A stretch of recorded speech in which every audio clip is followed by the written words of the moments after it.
O'Neill, and I am here for the Outstanding Hair and Wig category. Hair and wig. What kind of hair and style is your favorite? Ooh, I love the 1920s. I love a finger wave.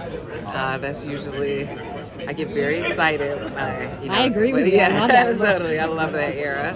But I really love everything. I love transforming the actors, and I love that first day that I put the wig on, and they're like, "Oh my God!" Their Because reaction it transforms you. It completely transforms. It's like the cherry on top. Yeah, it adds another dimension to your character. Totally. It's like the first time that they really see themselves as the character and remove themselves. What are you working on next?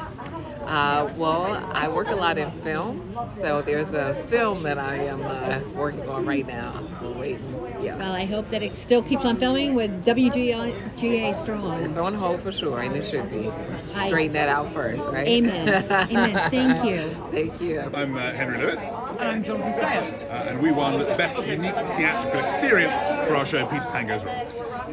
This is the funniest show I think I've ever seen. And I normally don't laugh at comedy, but oh my God, I didn't stop laughing.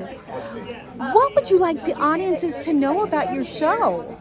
I think what you've just said is tremendously useful. That it's a very, very funny show. Potentially, even if you don't usually laugh at comedies, this show will break you. And also, if you've seen it did break me. There you go. And also, if you've seen our work before, I think the thing to know about this show is it's just as funny as The Play That Goes Wrong and some of our other work. Way funnier. Thank you very much. But it also has more story to it, and you get to see behind the curtain a little bit more and know why the characters are maybe making mistakes. There's a bit of love story, the stories of friendship and competition and all that kind of stuff. The girl that plays the fairy is the funniest thing I think I've ever seen. She's fantastic. That girl's great. She's fantastic. That's Nancy. She's been with the show since the very, very beginning, as all of the cast have. I think that's probably the other thing to know about the show is that it's been crafted over a long time. We first did the show 10 years ago at a small London theatre, and it's been growing. We did it on tour, we did it in the West End, we've been other international productions. It was in Canada last year. And with each production, it kind of develops a little bit further, and the comedy's been refined a bit more.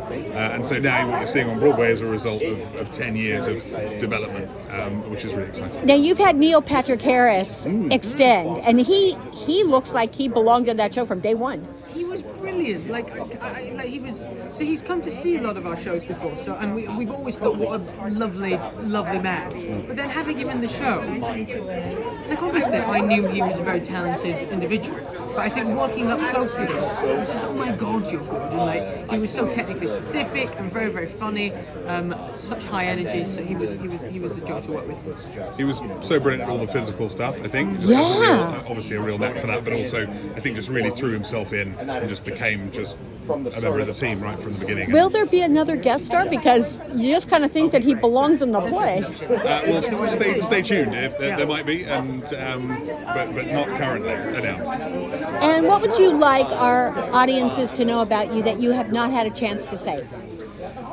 Well, I mean, I don't know. I think. What do we want people to know about us? Just hopefully. Obviously, I've got a lot of deep-seated rage. No, I think just that we write funny shows. So hopefully people knew that, but if they didn't, that we write funny things that you should see, and that Mischief in general is full of very, very funny, joyous people. Yes, and exactly, some with a lot of rage that they need to get out of there. I think something that maybe people find out about Mischief after they've seen a couple of our shows is that it's kind of based on friendship, really, because we all met at drama school, and we did improv together while we were at drama school. We went to the Edinburgh Festival every summer in our summer holiday. Once we graduated, we had more time, so we were able to write scripts and sort of do scripted stuff, and that's where The Play That Goes Wrong came from. And we've kind of been building since then. We've done about 10 different shows now, and so but all of that kind of came from us as a group of pals hanging out. And I think people, particularly in the UK, where we're a bit more established, I think people kind of almost become part of that kind of extended friendship group a bit, like coming to see all the shows. Yeah, I did not know that. It's a fun vibe, and so I think that's what's really special about Mischief, and that's perhaps something you wouldn't know if you'd just seen the one show or hadn't seen us yet. No, I've seen both, but this one was just so special. It really was. Well, thank you. Thank you so much. My name is Emilio Sosa.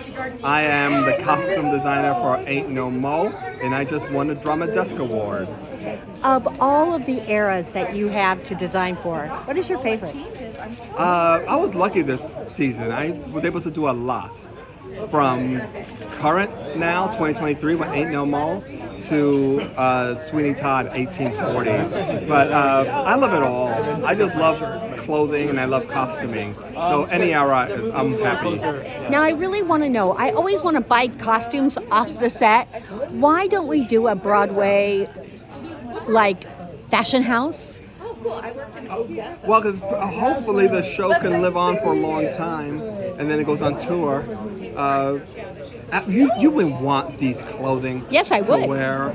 They get worn 8 times a week. They get sweated in. They get No, I want dry brand new versions of them that I can buy off the rack. Oh well, that's different. That's not. We don't. I don't know what to say.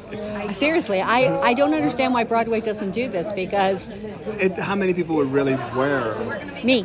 Well, okay, that's one. No, I know there's more than me. It's a And- niche. It's a niche market. What are you working on next season? Next season, Pearly Ooh. with Leslie Odom Jr. and Cara Young. I got So love. I'm super excited for that. Thank you so much. Thank you. We're with the amazing lighting designer Natasha Katz. Natasha, what did you win your Drama Desk Award for? Sweeney Todd, the Demon Barber of Fleet Street. How fun was it to light the show? Oh, it really was fun. It was an opus, I guess we could say. It was. There's just so much. There's so much to Sweeney Todd. There's so much to what Sondheim wrote. There's so much to the way Tommy directed it. There's so much to the incredible music, the incredible lyrics, all these different contradictions, the sort of conflict that is constantly played against itself. So a lot of that showed itself in lighting. And Last night at the Theater World Awards, I asked all the people what was their favorite show of all time. Sweeney Todd was the number one. oh my I would say out of like the 20 people I interviewed, it was like 15 of theirs. wow, that's great. And they had all seen your production and they were in shows, so oh, tribute. Fantastic, that's great. What are you working on this coming season? I just did Grey House, which opened 2 days Again, ago. which was, the lighting is amazing. Thank you very much. I'm not so sure if the play is interesting, but the lighting was spectacular. It was. Thank you. It's a mind bend, that show. The show is a mind bend. There is no question about it. And are you working on anything else that I should know about that's coming up? I can't really. I'm going to do the tour of MJ in Chicago. Okay. That I can tell you. The rest of them I have to keep a little bit of a secret right now. Well, I want to know when you can tell. You'll be the first to know. Thank you. Thank you, Natasha. All right.